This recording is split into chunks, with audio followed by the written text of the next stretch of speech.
Greetings, learners and future colleagues. This is Dr. Cleveland. Today, we are going to discuss hematology, which, of course, will involve the components and functions of the applied patho and the physiology as the blood that we know courses through our veins and arteries. Well, we'll break it down to the cellular level and speak about the components. Now, housekeeping again, this will be the only auto launch. There might be a couple that I throw in there, but predominantly this is the only voiceover portion of the PowerPoint that will be an auto launch. The rest of them will be the lower left-hand corner. Will be a little speaker. Click on it if you're at all interested in what I had to say about the slide.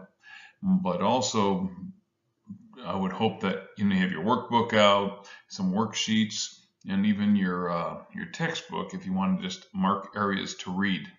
Remember, rereading, I mean, sometimes you have to, but overall, rereading is wasted effort. It's moving it forward from what you read and how it grows. That's why the workbook and side notes, putting it in your own words, is how this will really stick. So with that said, let's get started.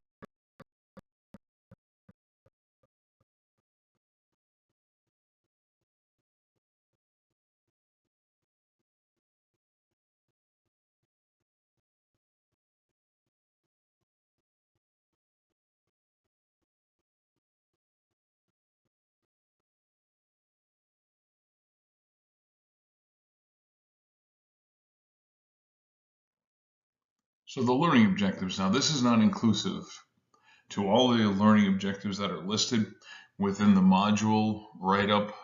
So do review that, but these are the main components. A lot of them will overlap, of course, but these are the components of the hematologic lecture that I'm providing for you. So this we'll be looking at the composition and regulation of the blood, looking at the fluid levels, the cells and types, and of course the hemoglobin. We'll also have a quick discussion of the oxygen hemoglobin dissociation curve. Then we'll look at the complete blood count, the CBC, and we'll be able to apply future tense. Why, as a nurse, that you're going to be, certainly looking at these blood values. And also some of the disease processes involving anemia, their manifestations, the different types, and causes. And we'll wrap up with the leukemias and its classifications. There's numerous classifications, but there's 4 primary subtypes. We'll focus predominantly on those areas. And with that said, let's go to the next slide. So let's just take a look at the blood. This is actually a really nice graphic and how it breaks it down.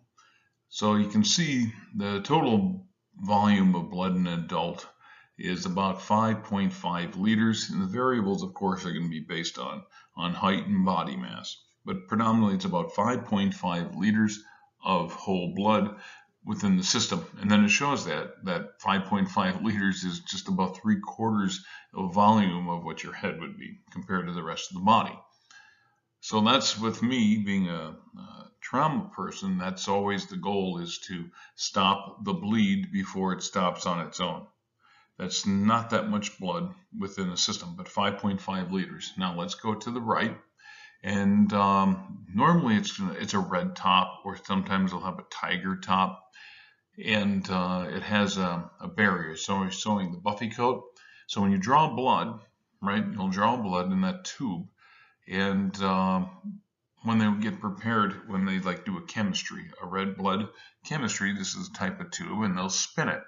And the heavier components are going to go down below, and then there's that buffy coat that separates then the watery portion, which is the plasma. So your cells, red cells, and leukocytes. So let's go to the right again. So once you spin it down, now real quickly, a little sidebar. When they do spin the blood, there's a reason. If you're going to look for chemistries, call it chemistry, Chem 7, right? They're going to look at potassium, magnesium. They'll be looking at chloride, sodium.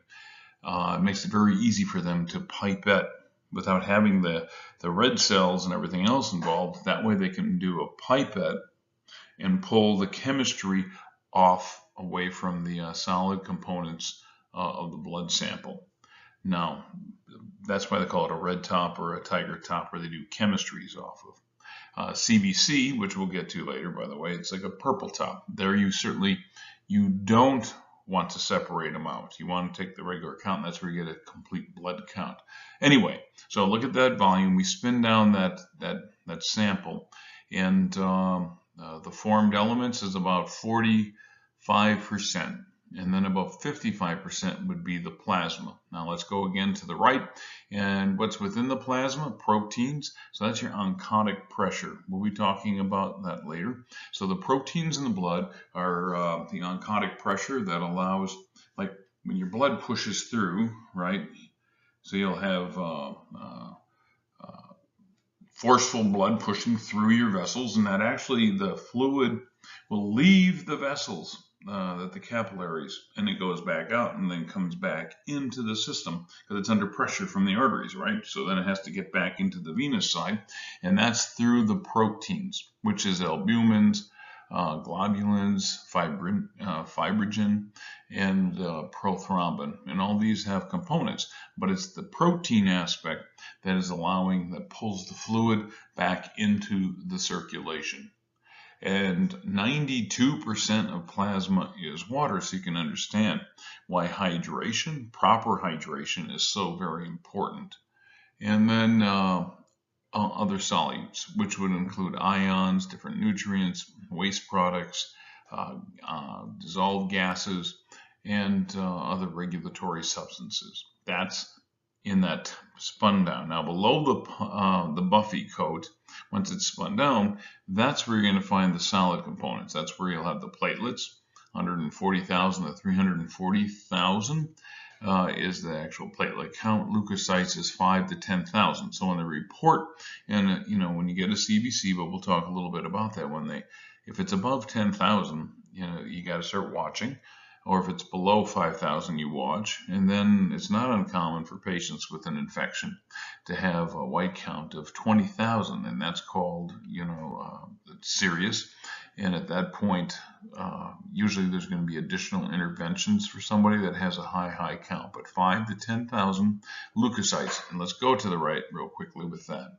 What is a leukocyte? Well, you have different types. You have the neutrophils, the lymphocytes, the monocytes, the eosinophils, and basophils. Some of this was certainly covered by Dr. Krolik in the immunology portion of the lecture, but these white cells are very important and what kind they are.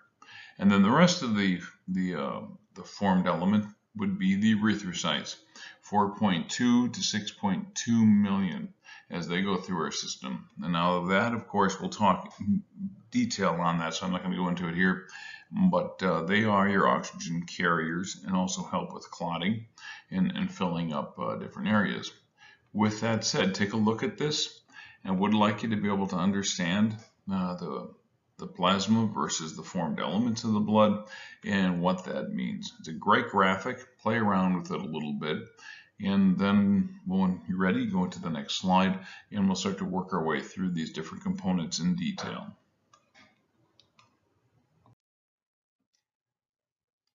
So again, go back to that graphic, and you'll see that this is about 7% of the blood, and it's in the plasma. And you're looking at the albumins, the globulins, and the clotting factors. The globulins, of course, are part of the immunoglobulin processes. And then the clotting factors, and we'll go through that. I have a video that actually is nice. It's a nice graphic that'll show how the fibrinogen actually activates and works as far as closing up vascular tears. But back to the albumins, again, this is the oncotic pressure. This is really important. Just a little sidebar, like when you see patients that have liver disease, their albumins drop off, and they'll have some truncal congestion, but a lot of times it's just they have this large, literally almost like the size of a watermelon, filled with fluid, but yet their arms and their legs can be real thin, very similar to what you would see as far as the extremities that we discussed in endocrine for patients that have Cushing syndrome, right? Almost the same type of body, but it is different. But the point is, because the liver, those folks have liver disease and they don't make the albumins and the proteins like they normally do. And with that fluid continues to escape in the microvascular systems and it collects very heavily in the abdomen. Again, it's not going to be uncommon to have patients who come in and they'll have a couple liters of fluid tapped off of them by the internal medicine docs, and they'll go ahead and pull liters and liters of fluid off of them. Now, it sometimes is a somewhat regular occasion for those that do have fairly bad liver disease. So albumins are your oncotic pressure, extremely important for the protein pull.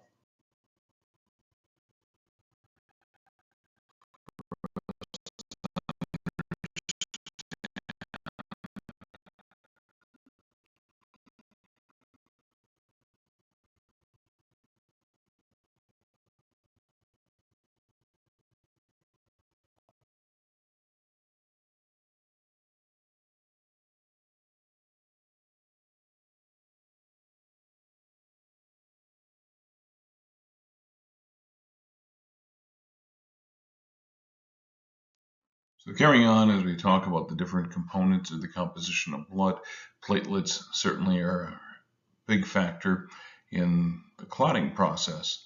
They're essential. Now, of course, it's going to take, fibrinogen, and there's other enzyme reactions that are going to allow a cascade for clotting to occur, but platelets are your primary player. They're described as being disc-shaped and cytoplasmic fragments, actually, the megakaryocytes. And you see that they have those extensions, and that's a dendritic extension off of them. And they have about a 10-day lifetime in the blood. And they're not considered to be true cells because they don't have a nucleus. Then for the body to monitor that level of like 140,000 to 340,000, your platelet count, the body maintains the healthy model, as we're speaking of, is able to maintain that. But there's a stimulating factor. Thrombopoietin is what generates the need for more platelets to be generated. And the next slide has a nice, well illustrated graphic. It's somewhat dramatic, but it's actually very well done.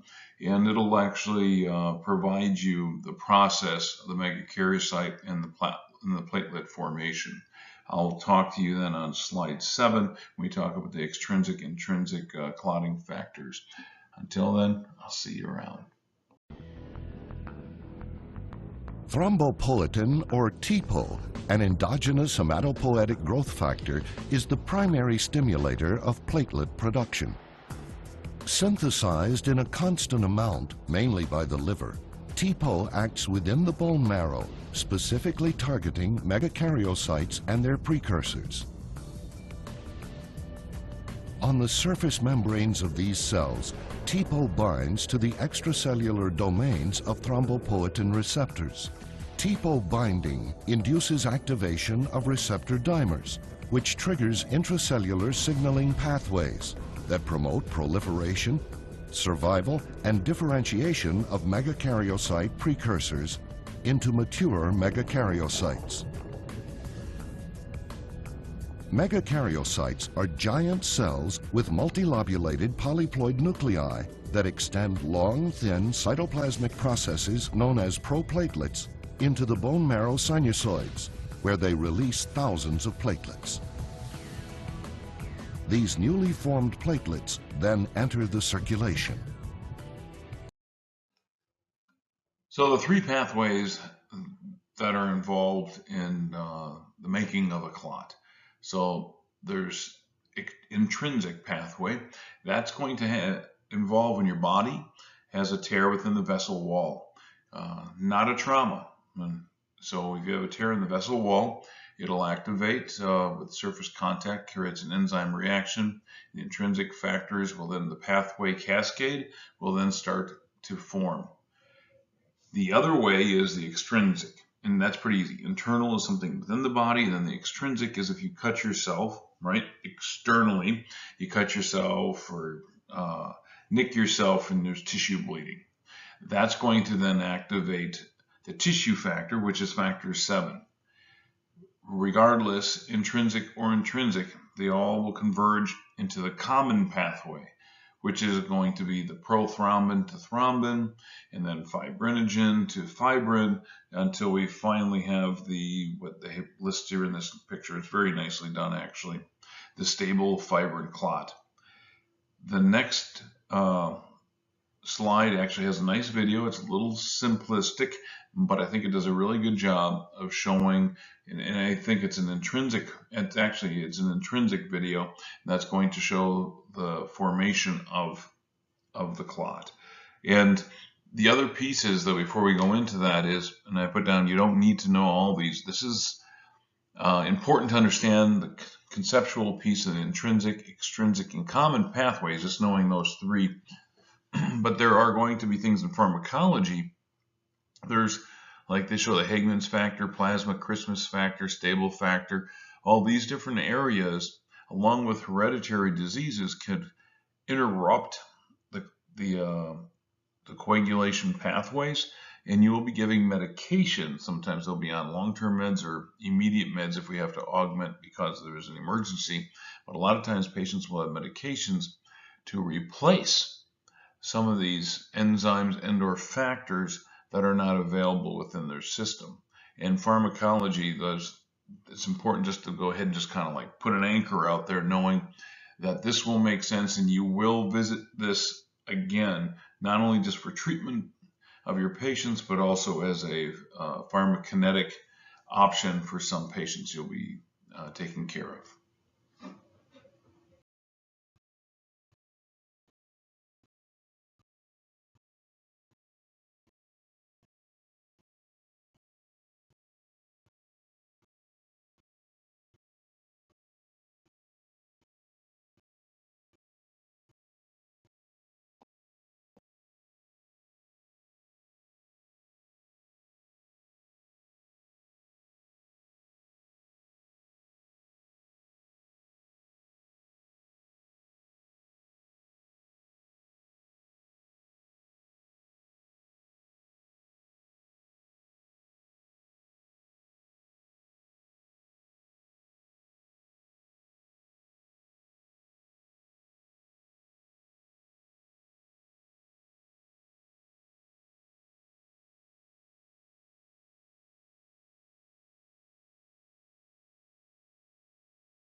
Usually, every time you have a cut or bruise, your blood clots to stop the bleeding. Clotting is a complex process, and there are four main things that make it possible: platelets or cell fragments, clotting factors, which are special proteins, fibrin, which is a protein mesh made up of a special kind of clotting factor, and finally, other cells, like red and white blood cells.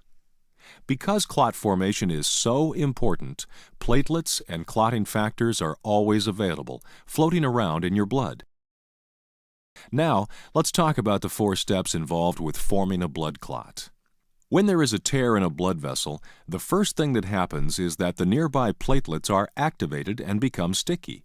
They start sticking to each other and to the sides of the hole in the blood vessel. For small holes, enough platelets usually stick together to form a temporary plug. But a platelet plug isn't strong enough to block the opening for long, so it must be reinforced with other materials. Otherwise, the blood flowing past the hole could wash the plug away. These other materials are called clotting factors. As the clotting factors float by the tear, they become activated or turned on and add themselves to the platelet plug. A special kind of clotting factor can weave itself together with others of the same kind and form a web of fibrous tissue, called fibrin. This web acts like glue and holds the platelets and the other clotting factors together, creating a blood clot. Other cells, like red and white blood cells, can also get caught in this web and help reinforce the clot. It quickly becomes stronger and starts to pull the edges of the hole in the blood vessel together. After the clot has formed, it stays in the hole until the tissue is repaired. When the clot is no longer needed, your body dissolves it. So additional cellular components in the composition of blood would include the erythrocytes and leukocytes. So let's talk about the erythrocytes. First of all, a little factoid again is they are the most abundant cell in the body, responsible for tissue oxygenation, and we'll talk about the hemoglobin component. And they're bioconcave, and that allows them, because they dip down in the middle, this allows them to be able to deform. So when blood goes through from the artery into the arteriole into the venule, actually, sometimes the diameter of these small vessels is smaller than the diameter of the red blood cell. It allows it to warp and bend and push through the vessel because its diameter can change because it's flexible and go through without rupturing and or being destroyed. Also, it's a 120-day life cycle. So red cells completely from time, and we'll talk about the formation here in another slide or so, the formation of the red cell to the time that it is destroyed, and with the in the spleen and everything else where it's picked up and mopped up, it's about a 120-day life cycle. And then of course the white cells, the leukocytes. So there's real quickly, you kind of covered a little bit of this before, so just kind of check yourself. Don't jump to the answer right away.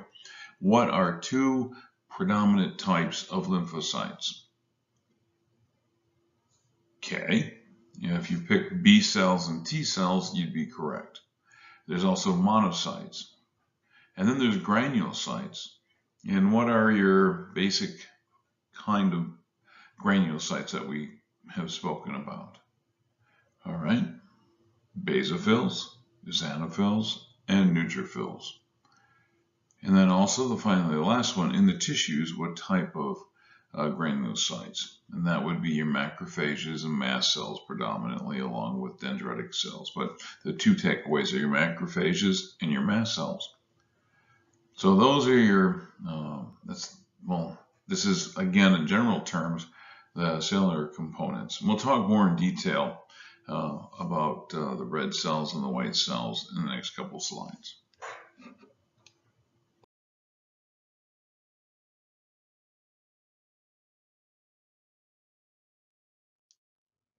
So the general differences between the B cells and the T cells is the B cells traditionally attack outside pathogens outside the cell, and the T cell is going to be very specific to the invaders inside the cells. I would like you to make sure you go through your readings that you still have, you've been exposed to this material before, but make sure you have a good grasp of the difference between innate and acquired immune response. Just know the difference between the two, and very helpful. And you'll see where the B cells and T cells come into play on this as well. So for the blood to be able to regulate these different components within the cells, the blood cell production itself, it's called hematopoiesis. And the blood is first stem cells, right? Nondescript, and then they're basically genetically coded to what they're going to become. And bone marrow, being in the bone marrow, that is also called myeloid tissue. Myeloid, it's important you hang on to that, because when we talk about the leukemias, that's going to be one of the areas and terms used regularly with the leukemic types of cancers. One area, that's why it will differentiate. Also, when we want to make more red blood cells, that's erythropoietin, and that has a driver unto itself, and that's the hormone that regulates the actual red blood cell production. Mind you, though, hematopoiesis is the whole thing, the red cells and the white cells, and where they're produced in the bone marrow, which is, right, good, myeloid tissue. Let's go ahead and take a look at the next couple of slides as we walk through cellular blood production.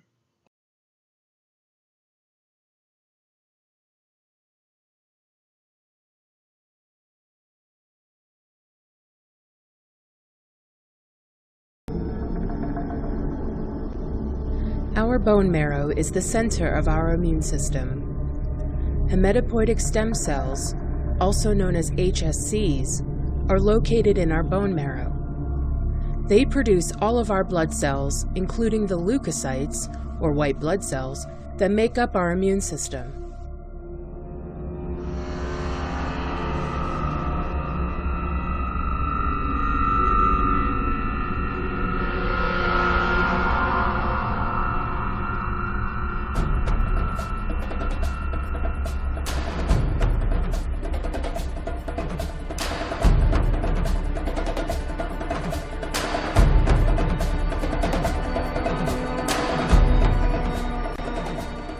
HSCs are self-renewing. When they multiply, at least some of the daughter cells remain as HSCs so that the stem cells are not depleted. The differentiation of these stem cells depends on what our individual bodies require.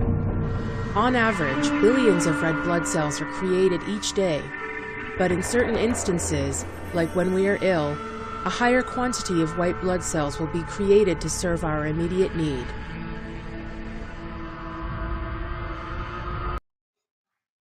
I like the left side graphic. The right side graphic is more complete, but the left side really kind of walks you through from the myoblast, which is bone marrow. It's a stem cell in the myoblast, and they will differentiate based on the body's needs. So out of that, you're going to get the megakaryocyte, the erythroblast, the neutrophil myelocyte, the eosinophil myelocyte, and the basophil myelocyte. And as they go through, as the video showed earlier, the megakaryocyte eventually will produce platelets. The erythroblast will be the erythrocyte. And then, of course, the neutrophil comes from the neutrophil myelocyte and eosinophil and the basophils. It starts off myoblast stem cell without description, and the body again will finish genetic coding, and based on enzyme and whatever requirements, we'll go ahead and start the hematopoietic blood production. Now the other side is it's more colorful, and it's basically the same thing. It just has it more detailed, but I would think that you should be able to commit to memory the left graphic. Pretty straightforward, and I would like for you to know that, because it's going to be really important as far as taking care of patients with different disease processes.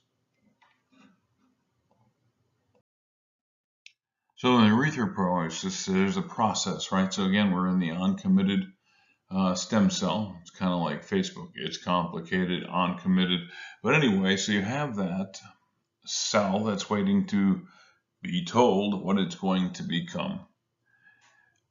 And then, so the enzyme of erythropoietin intercepts. Then now you go from uncommitted to a committed pro-erythroblast. This is all still happening in the bone marrow. And then you have the normoblast, so it's basically the same cell, but the nucleus starts to shrink and or reabsorb into the cell. And now, for the first time, now we're going to come out into the blood. Everything up there, the first three formations of the red cell, from the stem cell to the proerythroblast to the normoblast, you then now are in the bloodstream, and it's called a reticulocyte. The cell leaves the marrow, and it's an immature red blood cell called a reticulocyte. And then, of course, it will mature through the process to become the erythrocyte. Increase in hemoglobin at each step. So, first of all, real quick questions in the next slide. It is really nice to be able to go through the process. And what the next slide is going to do, it's going to ask, well, where's erythropoietin made? Well, it's the kidney. And what's the main stimulus? Well, hypoxemia. So if there's not enough oxygen, right, your body's going to have a stimulus, and then, of course, it's going to release erythropoietin, which is in the kidney. And again, little sidebar question is, where are all white blood cells and red blood cells made? Well, the bone marrow, right? Stem cells, myelotic tissue. Now, so when you do this, it's about 1% of what the red RBCs. I want to go back to the reticulocyte count. So when we talk about somebody who's been injured, or say you go to Colorado for the right reasons, and you're in the mountains, of course, if you're at 10,000 feet, you're going to be oxygen deprived, because that's the tree line, and your body will have to be able to say, whoa, I'm not getting enough oxygen. So your red blood cells are fine, but now that you're at 10,000 feet, you're going to be hypoxic, and you need more red blood cells. So because of hypoxemia, the kidney is going to kick out more erythropoietin, and your body's going to make more red blood cells. But as anything else, you'll eventually have a negative feedback where it's going to say, well, we have enough, and it can shut down. The next slide is a really good graphic. It'll walk you through that process.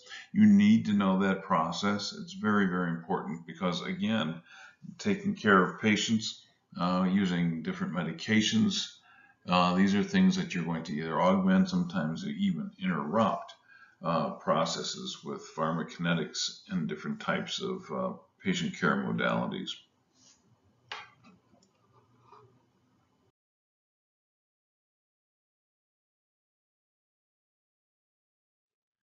Now, looking at the red cell, right, there's oxygen driver. Well, here's your hemoglobin. You have alpha, you have alpha 2, alpha 1, beta 2, beta 1.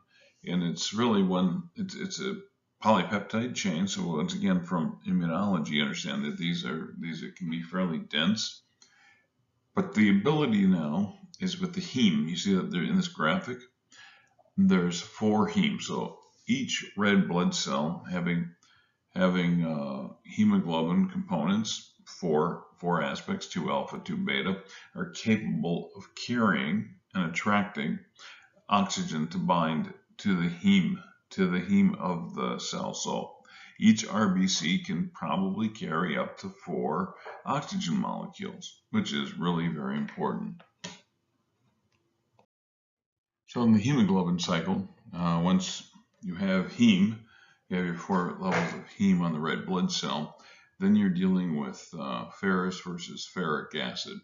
The ferrous is the no O2 unbound, so it can carry oxygen. Once oxidized, it becomes Fe3, so it allows oxygen to go off.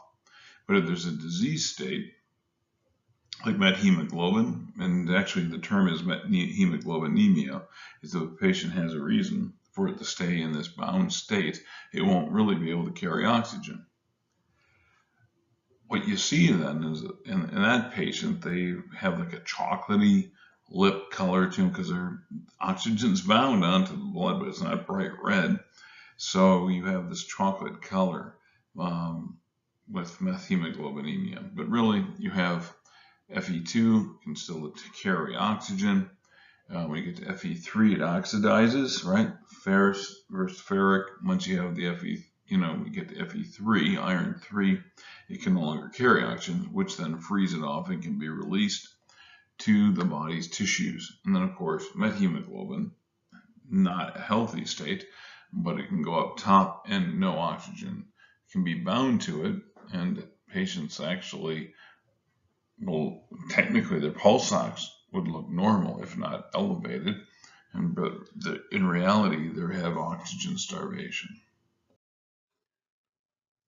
So we were talking about the Fe2 versus Fe3 ferrous, the ferrite, as far as affinity. That's really what that little precursor slide was about. So let's take a look at the oxygen hemoglobin dissociation curve. So there's 3 lines there. The center line is your normal portion of the curve, and then right and left. What it really is talking about is affinity. So at the high level, when oxygen gets on, right, it binds, it has high affinity. But as you go down towards the bottom, from the partial pressure versus the PaO2, when you get down to the lower portion, your affinity for oxygen decreases, and it is able then to be free to get off into the tissues. And then that would be, if it's to the far left, that's a higher affinity. So what happens there is it doesn't like to come off, so it's bound. It'll stay bound, sometimes locking the oxygen onto the hemoglobin. And then you have a right shift, which is, it has a lower affinity for oxygen, and because of that, it has a more difficulty for oxygen to even get on the hemoglobin. So you have 2 different things that's going to happen when you have a left shift or a right shift versus a normal piece. Is higher affinity, but that can be disease process because the oxygen can't get off. That can be a problem.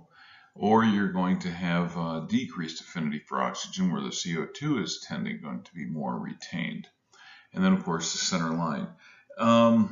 At this point, if we're talking hemoglobin, this really starts to branch out into the pulmonary portion of the lecture. So I'm going to just stop here, and on the next slide, I have provided a link to the oxygen association curve. It's one of those little fun ones, 2 minutes. And just kind of look at it and play around with it, because we will, when we go into oxygenation, actually, when we talk the pulmonary piece, we'll go more into depth. But since we're talking blood here, we're talking red blood cells. This is about the affinity to hold oxygen up to 4 molecules on the hemoglobin versus the decreased and the increased. Watch the little 2-minute thing. If you want to play around, great. But for this portion in particular, I'm not cutting it short, but we will revisit this in more detail, because there's more things that go into affinity. It's going to involve pH. It's going to discuss about the pH if you're acidotic versus alkalotic, and there's other factors that come into play that are directly related to the oxygenation process. So go ahead and watch the next slide and just work around with it and do a little bit of reading. It's just important for you to be able, for this portion, for when we're talking hemoglobin, understanding the 4 units, understanding affinity, and understanding the left and right shifts of the oxygen hemoglobin dissociation curve.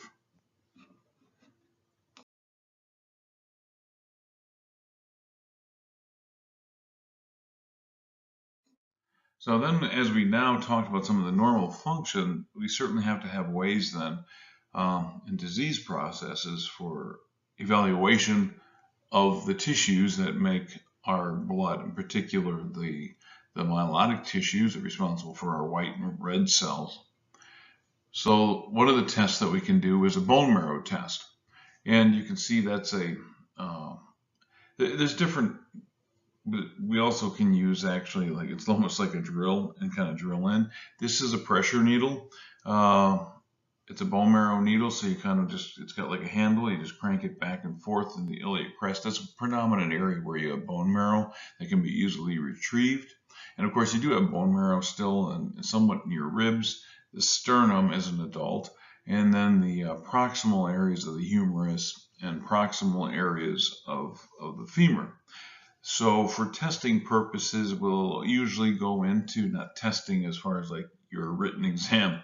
But as far as creating a lab sample, they're going to go into the iliac crest. And what you see there is it's a bone marrow needle, and it's like a handle, and you crank it back and forth, and you pop through the cortex of the bone, and you get into where the marrow is, and it's solid. So that top piece you see pulling out is a stylet that pulls out. Now, otherwise, if you just pushed it in, obviously it would have bone in it. So now it's a solid, and you take out that stylet, you put on a large, usually a Toomey syringe, and pull real hard, start getting a sample of the bone marrow back that can then be sent to the laboratory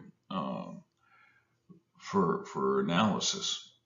So a couple things you're going to be looking at. Measurement of bone marrow iron stores will be things that they can do. There's also one of the samples, you don't have to do bone marrow for it, but you want to see what it's like floating in the hematologic system in the blood. You're going to do what we do, differential cell count. And then, of course, just different types of blood tests that can be done. But the bone marrow is really, you're looking at the formative time, right? The blood's going to be stem cells, and you're going to be looking then for the initial formations of early white cells, early red blood cells as well.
Now, I have students that were, their first degree was in some sort of lab technologist degrees, and then they have see this graphic and they laugh.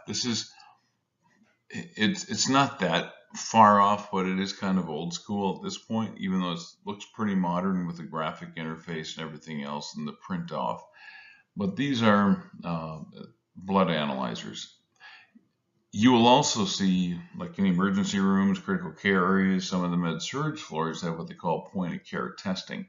So you could literally draw a blood sample from your patient that you're starting an IV on, and then take blood and put it into a little reagent. It's a little like a little computer card, and you slide it in within a minute or so. It will also give you very reliable results. So those results would look something like this. This is what we call a CBC. It's not going to break it down into all those little components, but it's going to come at you. It's going to show your white blood cell count, right?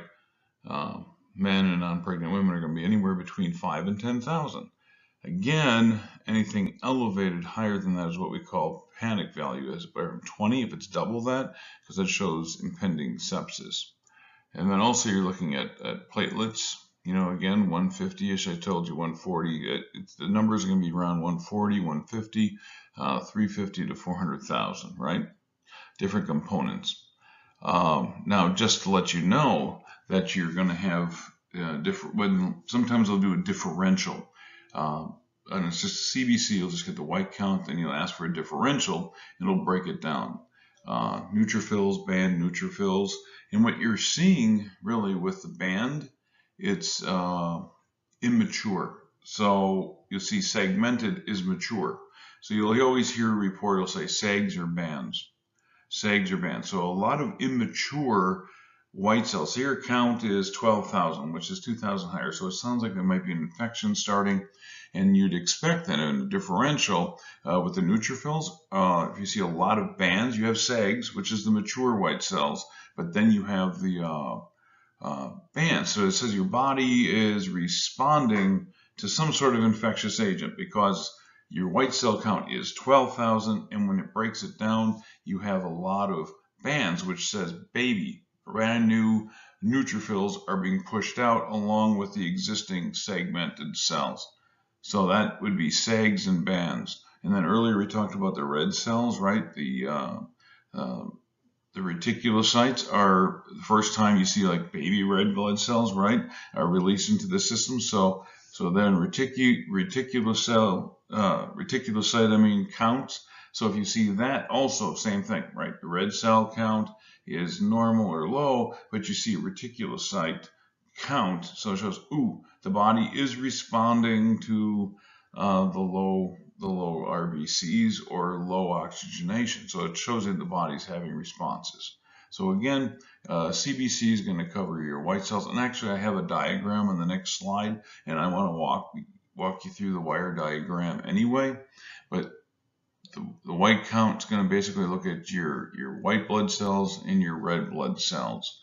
And you'll also have a breakdown of other components left and right as well. So let's just go to the next slide. Let's take a look at what we call a bracket diagram. And a lot of times you'll still see this longhand diagram just put in by mostly physicians, but as a nurse you should be able to read this and know exactly where we're going. Also remember we talked about hemoglobin, so based on the weight and that count, it will look at hemoglobin and hematocrit levels as well.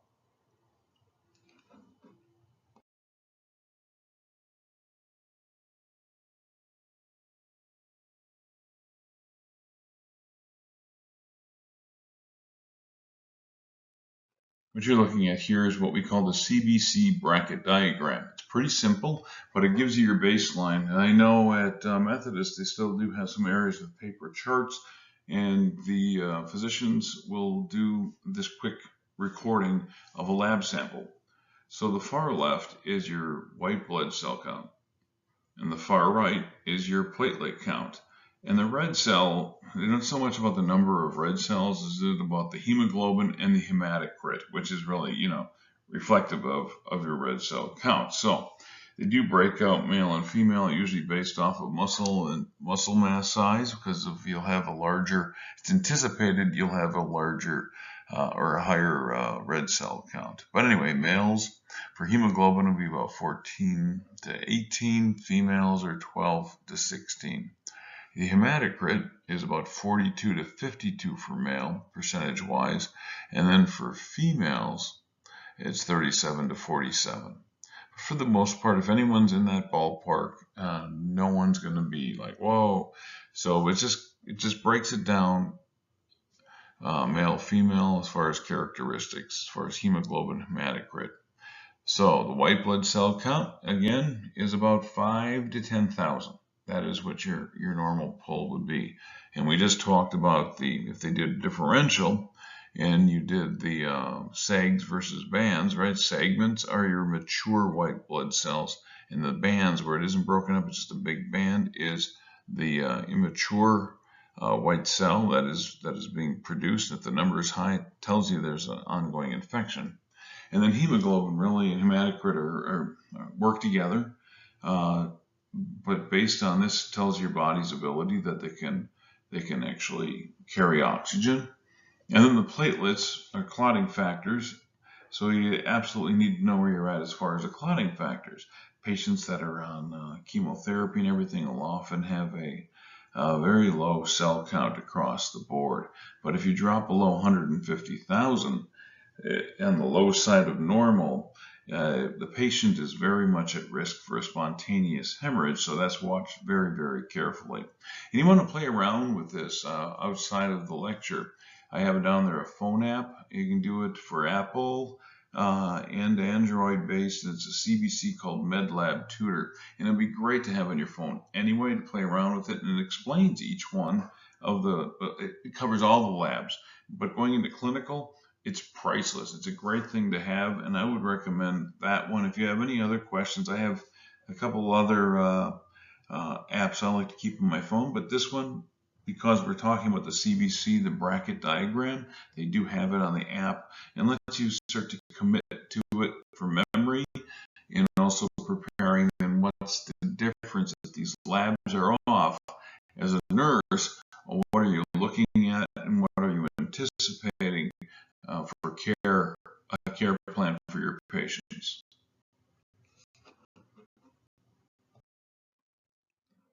So this is actually potentially, I have no idea what our test questions are going to be in the bank, but I do know that these types of questions and visuals may be provided, and you should be able to know what you're looking at. So don't take a look at the answer yet. This is, first of all, I'll tell you it's a normal red blood smear.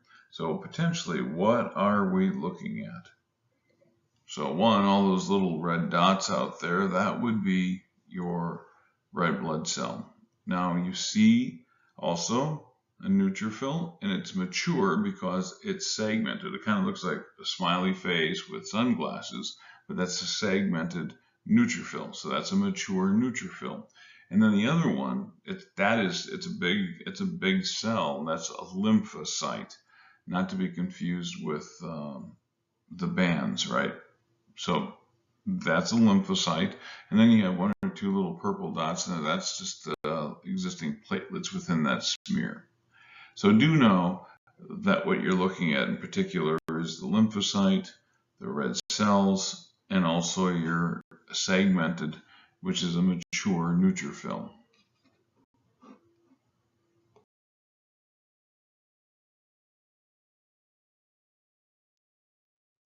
Myeloproliferative RBC disorders, polycythemia, and then relative polycythemia. So polycythemia is the overproduction of the red cells, and I'll talk about that in the next slide. And then relative polycythemia means a lot of red cells, but a lot of times you'll see that the fluid loss, a patient can be very dehydrated. Remember, like what, 90% of plasma is water. So once you have all that fluid missing, it's going to seem more concentrate per deciliter, right? So fluid loss can cause what we call relative polycythemia. So you'll see an increased concentration, hemoglobin, hematocrit. And then just the opposite can happen, not polycythemia, but if someone's way overhydrated, even if they have a normal RBC, it would look a little more dilute and it would look a little lower. So maintaining hydration levels, especially for relative polycythemia, someone comes in, they've been out running, and you see that the red blood cell count, it's high. You're gonna be like, oh, but probably the treatment's simple here. You would just provide additional fluid. Let's go to the next slide and talk about polycythemia.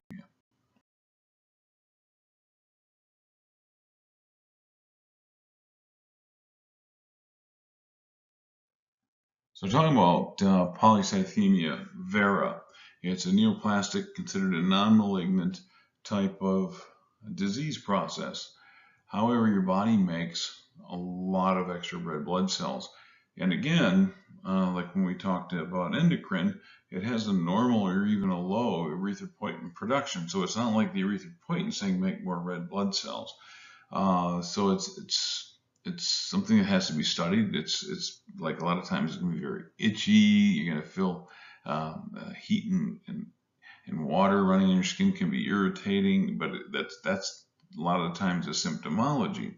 So like we talked about bone marrow, so you go in, if they're making the early diagnosis, they're more likely going to ask for a bone marrow sampling just to see what's going on, because remember in the myelotic or the bone marrow, they're going to see a lot of activity in the development. And also in a CBC, since this is happening, polycythemia vera, you probably anticipate seeing a lot of reticulocytes constantly making more red blood cells. And the treatment for that, for this would be like antihistamines, certainly what they may offer for it. Also may take blood off of a patient, put them on aspirin because of the extra red blood cells and everything else. And clotting factors could be high too, so they may put you on a low dose aspirin to avoid clotting. And then, of course, like I said, they may pull extra blood off you once in a while just to get that extra red count removed from the body. Now, secondary absolute increase. Now, this is where we talked about with oxygen, the affinity. So if you're in the mountains for any period of time, your body's going to want to respond. And say you're like here in Texas, but then again you go to Colorado and you're working at the tree line in Pikes Peak for a couple of weeks. It's a cool thing you want to do before you take your nursing license. When you come back down from the mountains, if we drew your blood, you would have an absolute polycythemia, because you're going to have a secondary absolute. It will be higher. It's not anything to do with about hydration. This one's going to be your body just to adapt to the hypoxic levels because of being at the tree level will have made extra red blood cells. But it would return, remember 120 days max. Within that time period, out of the altitude, your body will return back to its normal baseline in the secondary absolute. Again, primary absolute is the polycythemia vera, which is a disease process and possibly even genetically linked. So somebody that had secondary absolute polycythemia was Lance Armstrong. He took additional injections of EPO, so that way when he was Tour de France right through the mountains, along with having extra red blood cells, it would certainly give him the ability to carry oxygen even in an acidic situation, like when you're exercising really hard, right? It's going to get harder and harder. You're going to have a right shift, right, where the oxygen isn't going to be able to attach as well, but oh my, wait a minute, but there's so many different red blood cells that it would change the outcome, and that would give him the athletic edge. That's the whole takeaway, is he artificially spiked himself so he could have an oxygen carrying edge when he actually did the race. Like so many different things we're speaking about in pathology, it's that too much, too little again. So this time we're talking anemia. And this is going to be a reduction in the total number of erythrocytes. So what makes anemia? Impaired erythrocyte production. You may have lost blood. Something in your body, like with the spleen, your body may be destroying an excessive amount of erythrocytes. And of course, it won't always be clean. It may be a combination of the previous listings, one or two or all three. But usually it's just going to be like a 2-pack. This is going on and then this is going on. But that's the anemia, so we don't have enough red blood cells. So causes of iron deficiency, just go ahead and look. So you can have increased demand for iron or hematopoiesis. So like being pregnant for one, you're now having someone splitting the difference with you for your blood volume. Increased iron loss could be happening through a variety of different ways. And then decreased iron intake or absorption, which is specifically going to be based on not so much the United States, but it certainly can happen here. But in developing countries that have food supply issues or nutritious food supply issues, you'll see decreased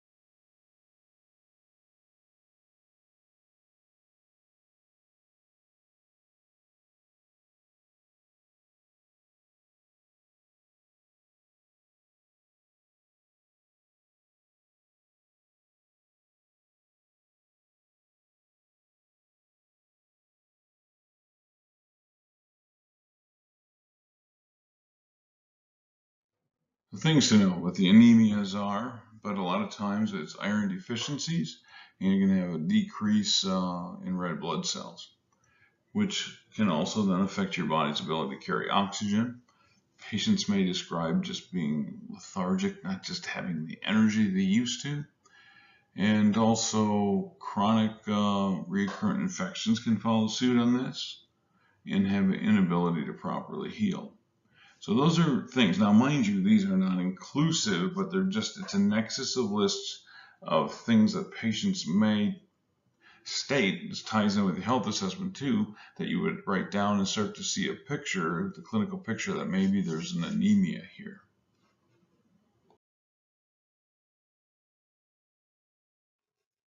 So some of the classifications by mean corpuscular volume, right, would be microcytic, and that's usually because it's iron deficient. Chances are the cell is going to be a little smaller than normal. Thalassemia, anemia, chronic disease. Then macrocytic, if you have larger red cells, it could be a vitamin B12 deficiency, folate deficiency. The patient may be on chemotherapy, myxedema, even liver disease. And then normocytic, or other things, post-hemorrhagic, so their size is there, but you're just still anemic because you don't have enough. And protein, energy, malnutrition could be a problem. And then just chronic disease. So those are just different things, but they're looking at the volume. So the microcytic, small red blood cells, macrocytic, big ones. And then normocytic, they're normal volume, but there's not enough. There's some sort of anemia still ongoing.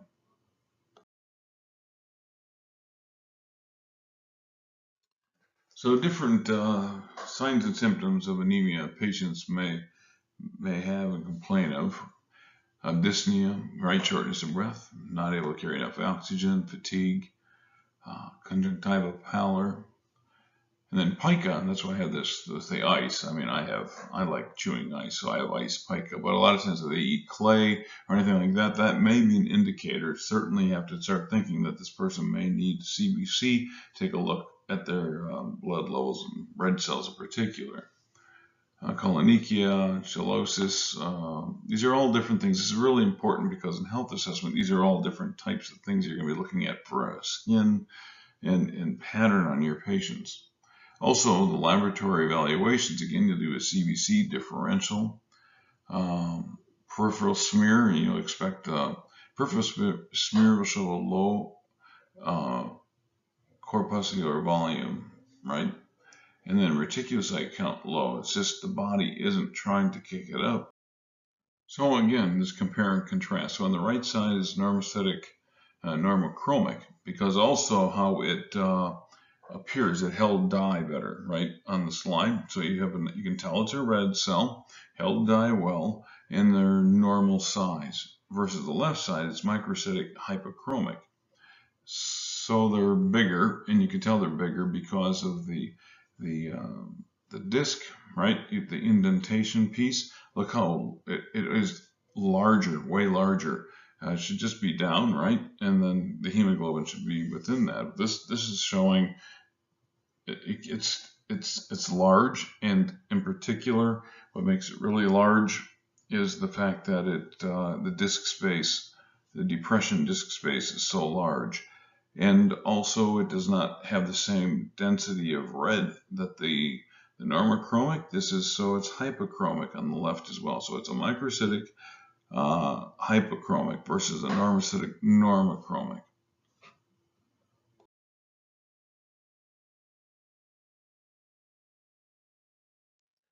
So go ahead and take a look at different types of anemias and different physical findings that you're going to see. Health assessment is going to carry a lot of, especially with the chelosis and the cholonicia, the spoon nails, but also review all the next slides all the way through the different. They're very complete.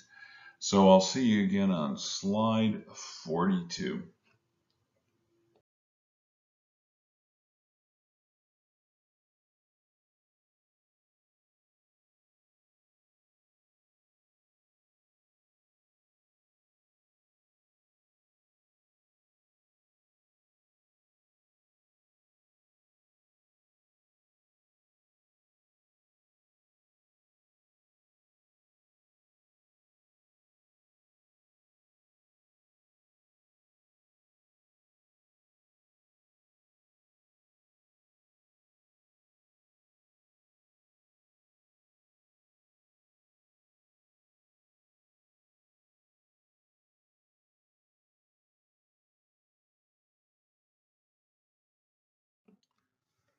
So go ahead and play around with this case study. It's check your learning, and I just go back and forth. Now the link, it does work, but there's a lot of information on it in case you really want to drill in. Everything you really need is on the next few slides. And I'll see you on slide 48 after you have a chance to work through some of this material.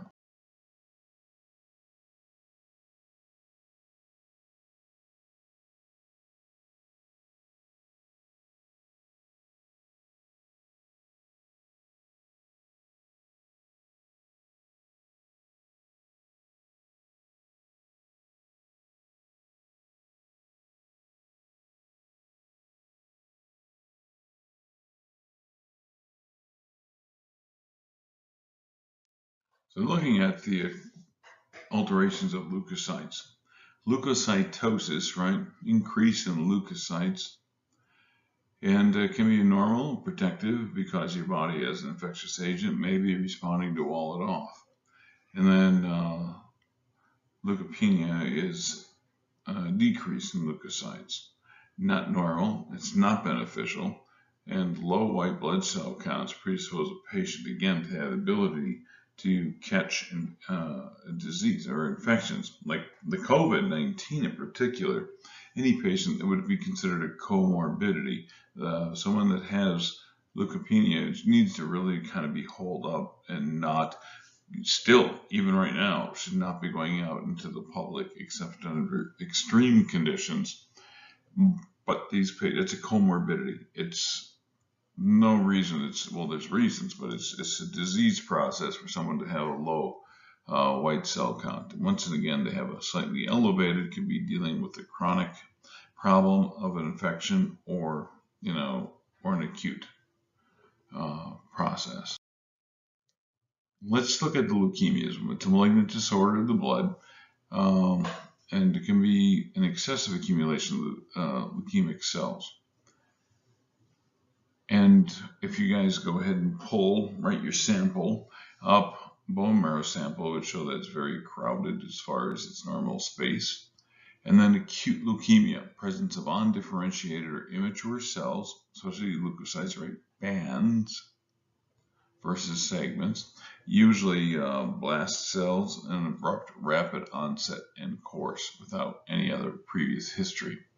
And then the chronic leukemias are a little slow, because the acute, the body's doing a massive response and it's kicking out cells. Chronic may also have elevated white counts all over the place, but it's not an acute. It's been happening for a while. So it's a gradual onset. Not always, but these cases, the chronic usually fare better than the acute style leukemias.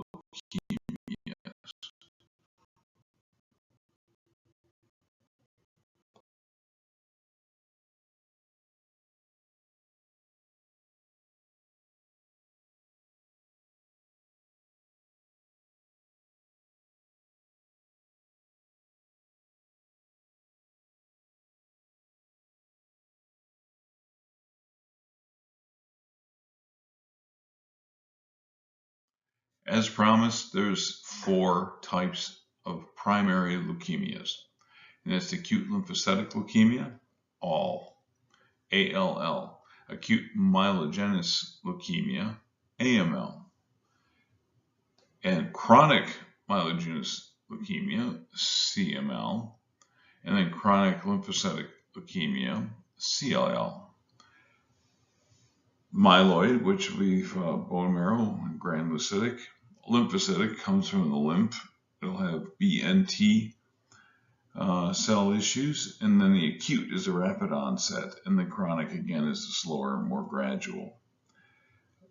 Do note that all acute lymphocytic leukemia, it's not 100%, but all is the most common malignancy in children. This is a leukemia. So anyone that's a parent, the idea of your kid having leukemia is heartbreaking unto itself. But these are the 4 types. So play around with it, know this code. That is very important that you know those 4 categories, not all the subcategories, but at least the 4 categories of types of leukemia.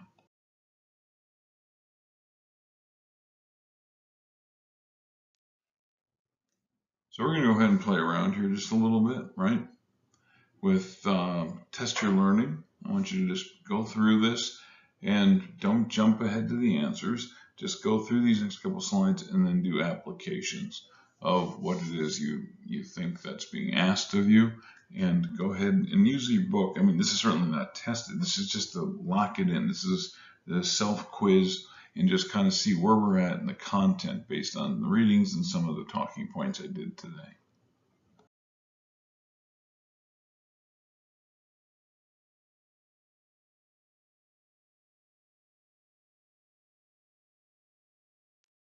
And this slide provides just a graphic for you.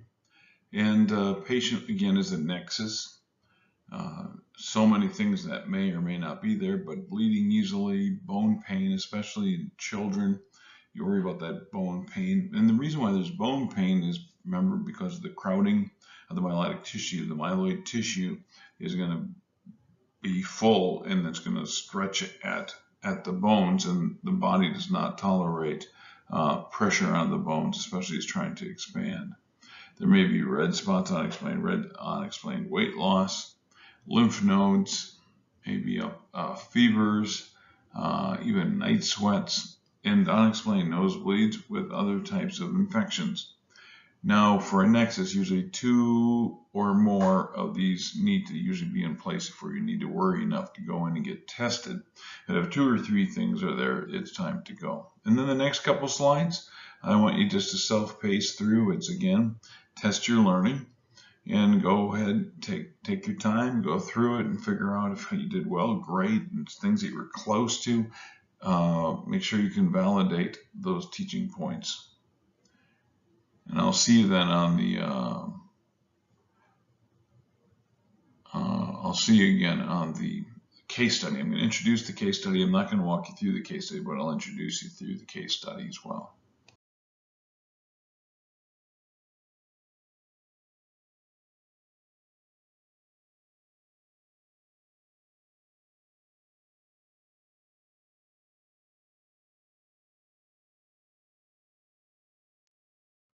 So this one's going to be self-paced. It's a case study called The Uninformed Coach. It's got a nice narrative, working with a patient that has a hematological problem, and you'll kind of tie in. It'll talk a little bit of genetics in this one. It's going to talk about the strange shaping of the red blood cells and treatment options and opportunities. Again, holistic as nurses. It'll talk about opportunity for camps for students and patients that have like disease processes where they can hang out together, and then workarounds. And then at the very end, there's an exemplar of a professional athlete that played for the Steelers that was not able to go to Mile High Stadium in Colorado to play football because the hypoxemia with his disease process, which you're going to learn through this, would have caused an exacerbation. So we had to sit that game out on the sidelines on the East Coast at sea level.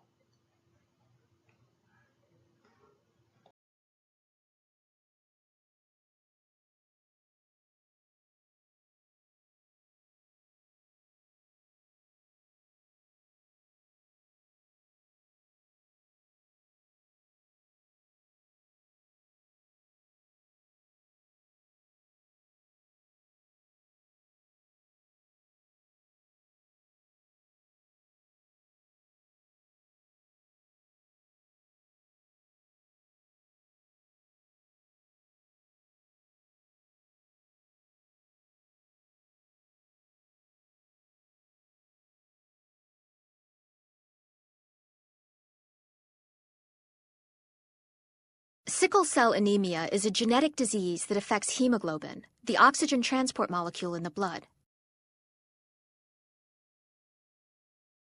The disease gets its name from the shape of the red blood cells under low oxygen conditions. Some red blood cells become sickle-shaped, and these elongated cells get stuck in small blood vessels so that parts of the body don't get the oxygen they need.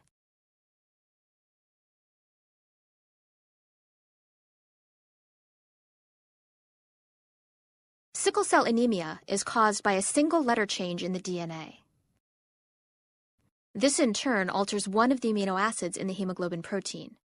Valine sits in a position where glutamic acid should be. The valine makes the hemoglobin molecules stick together when oxygen tension is low, forming long fibers that distort the shape of the red blood cells, and this brings on an attack.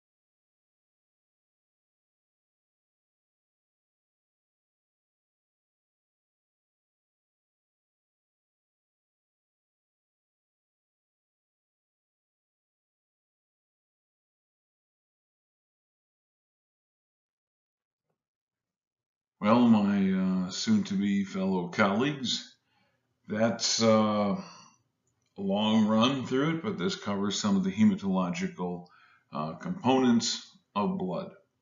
We talked about, I would go back to review, constantly review back to the nice graphic where it shows about the 5-some liters of blood that we have in our body, and then the breakdown of what that blood looks like is still very important. I hope the case study was of value to you, because we didn't talk anything about sickle cell anemia, but it certainly is a big issue for folks in the Mediterranean, people of color in the United States. Sickle cell anemia it's a hereditary trait, so it's very important that you know about sickle cell anemia from the time of diagnosis to the management of the patients, and being able to educate these patients if this is the first time they've had this affecting their lives ever. And as a nurse, people are going to be looking to you to know a lot of this material cold off the cuff that you can have this discussion. Now, you just got introduced to a lot of this material. Some of you haven't seen this material before, so you're going to be loosey-goosey with the information, but it should start solidifying what you're going to see in health assessment, and then a lot of the content in foundations, which is following up. Additionally, when you get to the next semester in pharmacology, then certainly a lot of these things are all going to be applicable as well. Now, if you have any questions, please don't hesitate to call or send an email, and I'll get back to you as soon as possible on it. And remember, if you asked a question, a lot of other people are asking the same question, maybe just not out loud. So post the answer in one of your areas where all the students have access to see the information. With that, guys, thank you so much.